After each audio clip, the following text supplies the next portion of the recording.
Hello, everybody. Let me see what's that look like. My eyes already getting better. That's good. Hi again. It's me. I guess let's touch on Jerusalem and what Donald Trump has declared. I mean, he decided to declare Jerusalem the capital of Israel, and I know a lot of people went a little nuts about it.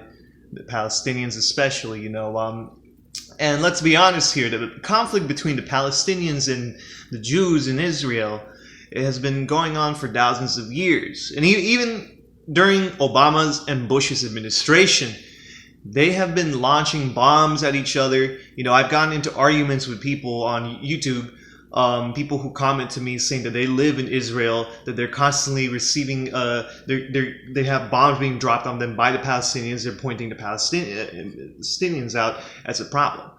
Around 2009-ish, I got exposed. I guess 2009-ish, 2011-ish. It was a little 2-year period there.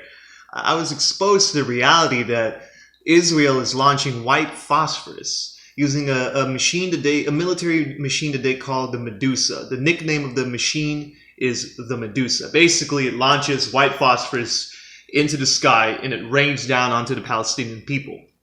And if you guys don't know what white phosphorus is, basically, it was created by Monsanto. It is a chemical weapon, and they describe white phosphorus as like having a cigarette ember just keep burning forever, and it just keeps burning and burning into your bone almost. Now, they claim that the Medusa shoots a less harmful quantity of this dangerous chemical weapon. But that's aside the point. The point is, the Israelis and the Palestinians have been killing each other, hurting each other over the Gaza and Jerusalem. They're both completely different parts of Israel. However, not only has this conflict between them been going on even during Obama's administration and Bush's administration, the United States and the CIA, we have been funding terrorist groups, radical Sunni Muslim groups. We have been sending them money because they would help us take down the regime in Libya, in Syria. For example, ISIS was created at first as a deterrent to Al Qaeda. Like basically, the CIA and Saudi Arabia created Al Qaeda to defeat the Taliban. Then Al Qaeda became terrorist groups. Now we have 2 terrorist groups, along with a bunch of other smaller groups there. But they're all basically the same thing. And then next thing we know, they create ISIS. The CIA and Saudi Arabia created ISIS to defeat Al Qaeda that they created as well. And now, boom, what do you know? ISIS turned on us and turned on the world, and they're a radical Muslim terrorist group now. Now, a few things I want to say. Palestinians are 100% Sunni Muslim. I'm not saying they're terrorists. I'm just saying that they are Sunni Muslim, 100%. That's a fact of Palestinians. You can look it up. And my heart's broken because Ben Shapiro, sadly, on September 7th, I didn't even know when he made this tweet. He said something that Arabs are all they do is destroy. He said that the Jews build and the Arabs destroy.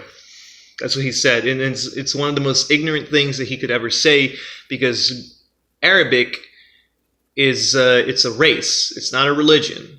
It's a race. It's like saying all black people destroy. It's the same thing as that. And it's very ignorant to say that, because there are Arabic people, there are a lot of Arabs who are atheists, who are Christian. There are Arabs who are Buddhists, Hindu, that converted to, Hinduism. A Sikh. There's a lot of Arabs that are Sikh. What about the Sikhs? Are we going to forget that the Sikh exist? So I'm not here to feed into either one, because you also have these crazy white supremacists who are anti-Semitic. They hate the Jews. They hate everything about them. So, and it's funny because, how can Trump be a Nazi if he's supporting Israel? Now, it's a very touchy subject. I know a lot of people say, oh, well, that's not our country. The USA has no say in it. I agree. I wish we should We should and we could stay out of people's businesses, but sadly in this particular situation, we really cannot stay out of their business. Not only did the United States create and funded all of these terrorist groups, the United States of America has also been sending billions of dollars every year to Israel to arm the military of Israel, because Israel had no military, Israel had no money. So we kept sending billions of dollars every single year during Obama's administration and probably even during Bush's administration to fortify the Israeli military. And they have been using this military force. We have given them the weapons, we've given them the fighter jets, the planes that we've given them. Everything that we sent to them, they've been using it to destroy the Palestinian people. But when Trump announced that Jerusalem is the capital of Israel, I see on Facebook all of these people speaking in their Arabic language, and I translate. And they're saying, may Allah burn them all, destroy them all. You know, there are these people, you know, because I like a lot of different foreign Facebook pages because I want to know what's going on in the world. I want to know what these people who shot at my brother in Afghanistan and who shot at my other brother in Iraq, I want to know what they're up to. You know, I want to be up to date with their news and their culture. I think it's important to know. Otherwise, I don't want to be an ignorant bigot and just assume that they're all the same. That's not the situation at all. So, unfortunately, there's a huge divide between the Muslim and the Israeli people. They want to destroy each other, they hate each other, and it's definitely a problem for both sides. Now, I know that's a very unpopular term since Trump coined it at Charlottesville, but we have to be honest here. The Jewish people see everybody as goyim, including myself. And then the Arabs see everybody as infidels, including myself. So these are two very hateful groups fighting over holy land. I'll take a dump on this holy land. Piss on it. I'm sorry. I think Donald Trump came in. This is my optimistic thinking now. I could be wrong. And he grabbed Israel by the ears and he grabbed the Palestinians by the ears and said, gosh darn it, you guys are going to get along and stop killing each other once and for all. I like to think that that's his strategy, but we don't really know yet. It's too early to make this call. And the people saying that Donald Trump is inciting war, that's escapism. You're not going to blame the people, the violent, radical Muslim people who are threatening to start war. And I try to talk to some Israelis about it too, and they say, oh, we're ready for this war, buddy. Okay, so I see both. It's consensual. You guys just want to kill each other. And I don't think you guys should blame Trump for that. It's wrong. It's stupid. Take some accountability for your own actions. If you want bloodshed, you want people to die over such a stupid thing. Such a stupid thing. It's the dumbest thing ever. To fight over land, to fight over holy land. Oh no, this belongs to the Palestinians. No, this belongs to the Jews. Hey, how's about both you guys stop caring about that and just live there anyways? Coexist. Stop hating each other because your religion tells you to hate each other. Both of you guys. But here's the thing. Donald Trump has business relations with Saudi Arabia. I'm not sure if any of you saw this other video I made that touches on the coup that happened in Saudi Arabia. If you're confused about that, check it out. Prince bin Salman had 17 princes arrested. 11 of them were murdered. Several government officials and businessmen arrested as well. He had them arrested for supporting terrorism. And Prince bin Salman, he gave women the right to drive in Saudi Arabia in 2017, this year, very recently. I'm not sure if that went through yet or if he's in the process of trying to make that a legal thing in Saudi Arabia, but he's the one who's implementing it. Prince bin Salman in 2015 also stripped the Sunni radical Muslims police. They're called the religious police in Saudi Arabia. He took their power to arrest people 2 years ago. So it seems to me like Prince bin Salman is the real deal. And he's the one I think who was speaking with Trump, unless that was his father. I think that might have been his father who was with Trump in the orb. I'm not sure which one it was. But Prince bin Salman appears to be anti-Muslim, or at least not anti-Muslim, but anti-Muslim terrorist. So he appears to be that way. But it could be a trick. Just go to my other videos so you can get more educated on what happened there. So not only that, Reagan basically made it so that the American currency is backed up by Saudi Arabian oil. Our currency, the money in your pocket, your money in the bank, the house you buy, the car, the bills you pay, everything that you're spending on is Saudi Arabian oil. The green bills, your debit card, your credit card, Saudi Arabian oil. It's the legal. That's the reason why it's legal tender. It ain't backed up by gold no more. It's backed up by Saudi Arabian oil. So that's why we have such a close relationship with them. That's why even though 9/11 was caused by mostly Saudi Arabian terrorists, we never went to war with them. Saudi Arabia and the United States will forever be best friends because of this reason. We rely on them on our money. So until the United States decides to adopt a new system or find something to put value in our currency rather than Saudi Arabian oil, sadly, we will always have stakes in the Middle East. Now, we put billions of dollars in Israel, millions of dollars in terrorists. They both hate each other. And these terrorists are simultaneously invading Syria, invading Libya, invading Africa, and they're killing each other. They're killing people, Arabic people, Persian people, Aryan people, all the people from the Middle East. It's sad, you know. The Syrian people do not want to be radical Muslim. They don't want to adopt Sharia law. Assad is against Sharia law.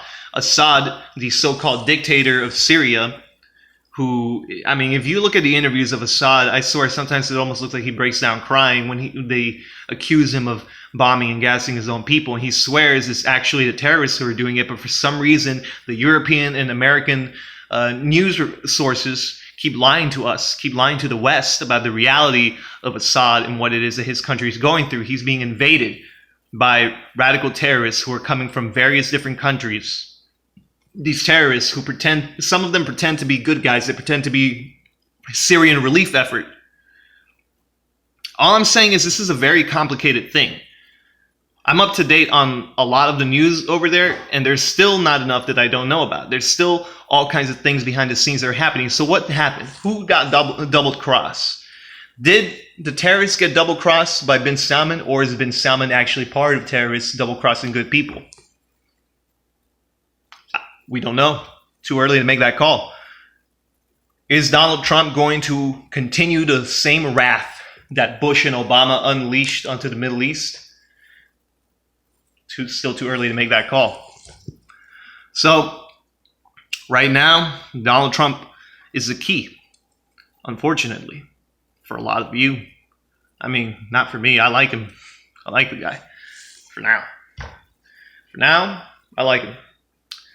But even he's been tricked into thinking Assad is hurting his own people. You know, the news lies to him, and it's not just the news. It's the CIA. Our central intelligence agencies are lying to the president and lying to you and me about Syria and about Assad and about a lot of other things. Mike Pompeo, he's the one who's been alleging that North Korea keeps threatening us. Sometimes I think maybe Kim Jong-un never threatened us and Mike Pompeo is just making it up. And so I can't wait for the CIA director, Mike Pompeo, to get replaced. You know, dude's been in power for too long, and everything he does always has to do with restricting other countries and then creating conflict between us and them. I don't like Mike Pompeo. So, you know, feel free to reach out to me and school me in on any information I may have missed. I know some people are going to come at me with crazy conspiracy theories like, oh, Trump is part of the, Rothschilds created Israel and blah, blah, blah, and this and that. Yeah. Look, I already know all that happened. I know about all the crazy, maybe some people think that Israel supports or that they worship Satan because of the star thing. But then they choose to be blind to the fact that the Muslim terrorists are killing and raping people in various countries by force. Look, I don't care if you're Muslim. I don't care if you're a Jew. I don't care if you're a Christian. Don't care if you're an atheist, bro. I don't. You respect me, I'll respect you. if you don't kill me, I won't kill you. I mean, can we just respect each other? Can we stop fighting over stupid land? Can we stop trying to force Sharia law, Christian law, whatever law onto each other? Can we stop being so bigoted to each other? And one last thing I'd like to add before I end this video. I did have a friend, a white Caucasian man. He's a ginger, actually, red hair, freckles, like really white skin. He converted to Islam many, many years ago, and I had no problem with it. I even attended some mosques with him. I mean, there's a mosque not too far from here where I live, and it's like behind this grocery store, and there's a church across the street from it, a Christian church. So it's like, you know, seem cool people to be cool people. And I attended this mosque with him, and, you know, I met a religious leader there and some nice women, a really hot girl, but whatever. Then I remember we got to a conversation that got very awkward very quickly. You know, I said, yeah, of course, yeah, no. Somehow, you know, I brought up radical Islamic terror and how it is a problem. And unfortunately, he said something that creeped me out. And since that day, I've never hung out with him. He basically said that as long as it's for Allah, that's a good thing. That he condones it. It's not a good look for Islam, dude. I don't know. Maybe he's crazy. You know, I'd like to meet people, other Muslim people, who will denounce the violent Muslims. Because I'm speaking with a Syrian right now, a man who lives in Syria. You know, he speaks English pretty well. He doesn't type it as good as, that's why sometimes he just sends me messages of voice recordings of him over Messenger. I met him on Facebook. He hates Muslims. He hates them. He's Arabic. He speaks Arabic. He's Syrian, you know. He has this thick accent. And he hates Muslims. He hates them. And he doesn't like Israel either, because Israel apparently launched bombs, sent bombs to Syria. So he doesn't hate Israel. He's just mad at them for bombing his country. And, you know, I talked to him. He doesn't like Trump, you know. He likes me, you know, because I try to understand him and his problem. He likes Assad. He loves Assad. And he's convinced me, look, man, Assad's a good guy.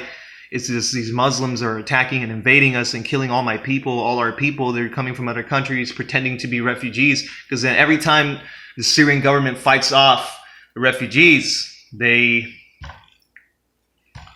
end up pretending to be Syrians themselves and then just go to Europe under the disguise that they themselves are Syrian refugees when they're just terrorists who attacked and invaded Syria and got chased out. Don't forget, thanks to Donald Trump, over 50,000 Syrians were able to return to Syria safely. Now, Russian and Chinese military claim and Iranian military claim that ISIS is almost completely eradicated in Syria. Syria started winning the war this year in 2017 because Donald Trump implemented new policies and he started approaching the problem at a different angle than Obama and Bush did. So thanks to Trump's cooperation actually with Russia and Iran and China, Syria is winning this war against the terrorists that are invading them. Now Trump goes out of nowhere and says that Jerusalem is the capital of Israel, inciting violence. And I see all of these people that were hiding under rocks, flipping the rock and exposing themselves like, oh, let's kill all the Jews. Oh, how dare Trump do that? Death to America. Like all these people on Facebook going crazy, threatening that there will be blood, that there will be war. People speaking in English and Arabic, and I'm hitting the translate button, boom, boom, boom, clicking this. So many idiots just exposing themselves for the animals that they really are. And I want to believe, I want to know in my heart that there are good Muslims out there. There are peaceful ones out there that will denounce these violent idiots. And I want there to be good Jews that love Muslims. I want Muslims to love Jews. I want, like, this is 2017. What are we doing? Are we really going to be so mad at Trump and then claim that he's the one starting this violence when obviously all these people that want to kill each other are the problem? It's crazy. But whatever. And then the fact that Saudi Arabia had a coup and turned on their own They singled out Qatar and said Qatar, they cut diplomatic ties from Qatar. All this stuff that I'm talking about is true. Nothing I said has been false. Look into it. Reach out to me if you're confused about anything, or if you feel that you have not important knowledge that I missed, because I want to know. I need to know stuff. Thank you, everybody.